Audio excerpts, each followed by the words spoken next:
കോഴിക്കോട് മാളിക്കടവ് എന്ന് പറയുന്ന ഭാഗത്ത് ഹൈവേയിൽ നിന്ന് കാരപ്പറമ്പ് ഭാഗത്തേക്ക് പോകുന്ന മുഴുവൻ ആളുകളും ഈ ഒരു ചെറിയ അണ്ടർപാസിന്റെ ഉള്ളിൽ കൂടെ വേണം കടന്നു പോകാൻ. മഴ പെയ്യുന്ന സമയത്ത് ഹൈവേ റോഡിൽ നിന്നുള്ള വെള്ളമാണ് ഈ താഴത്തേക്ക് ഒഴുകുന്നത്. അപ്പൊ കാറുമായിട്ട് പോകുന്ന ആളുകൾക്ക് ഉണ്ടാവുന്ന ബുദ്ധിമുട്ട് എന്താന്ന് വെച്ച് കഴിഞ്ഞാൽ ഈ വെള്ളത്തിന്റെ മുകളിൽ നിന്ന് വല്ല കല്ലോ അങ്ങനെ എന്തെങ്കിലും വീഴുകയാണെങ്കിൽ, അതായത് ഗ്ലാസിന്റെ മുകളിലേക്ക് വീഴുകയാണെങ്കിൽ ആ ഗ്ലാസ് എന്തായാലും ബ്രേക്ക് ആവും.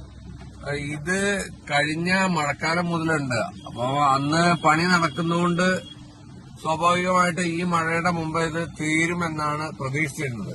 പക്ഷെ നിലവിലത് ഇപ്പോഴും ഇതേ കണ്ടീഷനിലാണ്. വളരെ ശക്തമായിട്ട് വെള്ളം കാറിന്റെ മുകളിലേക്ക് വീഴും. ഇതാണ് അവസ്ഥ. ഇതേപോലെ അപ്പുറത്തെ സൈഡിലും ഇതേപോലെയാണ്. അപ്പം ഇത് എത്രയും പെട്ടെന്ന് ഇങ്ങനത്തെ ഒരു ബുദ്ധിമുട്ട് മാറ്റിയിട്ടില്ലെങ്കിൽ ഏതെങ്കിലും തരത്തിലുള്ള അപകടങ്ങൾ ഉണ്ടാവാൻ സാധ്യതയുണ്ട്.